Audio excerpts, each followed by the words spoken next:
India federation of university teacher association के Sanjay ji MLC हैं, pension कैसे रोक दीजिएगा? Hello friends, welcome back to another video. तो फिर से एक बार आपका स्वागत है आपका अपना YouTube channel Arun sir GS में। आज के वीडियो में सुनेंगे जेडीयू एमएलसी नीरज कुमार को, और जिन्होंने एमएलसी संजय कुमार सिंह के पेंशन पर रोक लगाने को लेकर उनका क्या विचार है, साथ ही शिक्षक संगठनों के बारे में उन्होंने क्या कहा और शिक्षा विभाग के अपर मुख्य सचिव के बारे में उनका क्या राय है।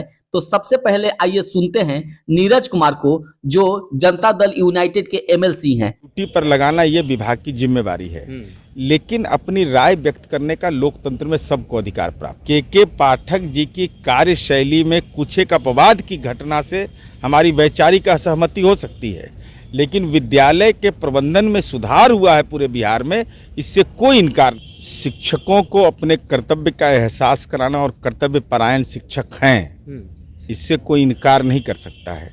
उनको ड्यूटी पर लगाना ये विभाग की जिम्मेवारी है, लेकिन अपनी राय व्यक्त करने का लोकतंत्र में सबको अधिकार प्राप्त है। संविधान के तहत हमारा यह मौलिक अधिकार है कि हम कोई रजिस्टर्ड संगठन अगर है, माध्यमिक शिक्षक संघ है, प्राथमिक शिक्षक संघ है, जिसकी एक विरासत रही है, विरासत इस रूप में नहीं रही है कि केवल शिक्षा व्यवस्था में, बल्कि शिक्षक कर्मचारियों के हितों की लड़ाई लड़ना, देश के सामाजिक सवालों पर उनका हस्तक्षेप, साहित्यिक गतिविधियां। और मैं जानकारी के लिए बताना चाहता हूं कि माध्यमिक शिक्षक संघ के कार्यालय में सरकार की इतनी महत्वपूर्ण जिम्मेवारी, मैट्रिकुलेशन का क्वेश्चन पेपर वहाँ छपता था। इसलिए हमारी समझ से लोकतांत्रिक अधिकार का हनन नहीं होना चाहिए। स्वतंत्र तरीके से बात नहीं रख सकते? क्यों नहीं रखेंगे?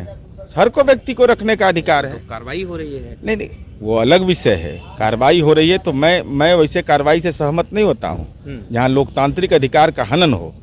भाई, आप all India federation of university teacher association के संजय जी एमएलसी हैं, पेंशन कैसे रोक दीजिएगा?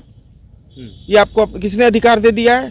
विधान परिषद में शिक्षक निर्वाचन क्षेत्र से कोई जनप्रतिनिधि जीत कर आता है तो उसका ये जिम्मेवारी बनती है कि वह शिक्षकों के हित की बात खड़ा करे।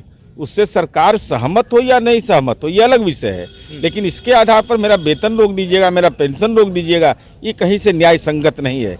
ये अपवाद के आधार पर पूरे परिप्रेक्ष्य में जो शिक्षा में सुधार हो रहा है उसको भी व्यापक रूप से देखना चाहिए। अपनी मेरी सरकार है, ये महागठबंधन की सरकार है। हर एक दल के, हमारे गठबंधन के सहयोगी दल को अपनी राय व्यक्त करने का अधिकार है। के पाठक जी की कार्यशैली में कुछ एक अपवाद की घटना से हमारी वैचारिक असहमति हो सकती है, लेकिन विद्यालय के प्रबंधन में सुधार हुआ है पूरे बिहार में, इससे कोई इनकार नहीं कर सकता है। अच्छा, क्या के पाठक का विरोध यानी बिहार सरकार का विरोध? नहीं, ऐसा किसे होगा? के पाठक का विरोध का मतलब थोड़े बिहार सरकार का विरोध है। बिहार सरकार के मुखिया नीतीश कुमार जी क्लाइमेट लीडर हैं, तो क्लाइमेट जो पॉल्यूशन को दूर कर दे वही तो क्लाइमेट लीडर कहलाता है, तो उनका विरोध कौन करता है? तो खालिद अनवर जी कह रहे हैं कि भाई उनका विरोध किया यानी बिहार सरकार का विरोध किया। नहीं, अपवाद को संवाद का माध्यम से हम सहमत नहीं। अच्छा, क्या मंतव्य से शिक्षा विभाग को अपनी समीक्षा करनी चाहिए और बचना चाहिए।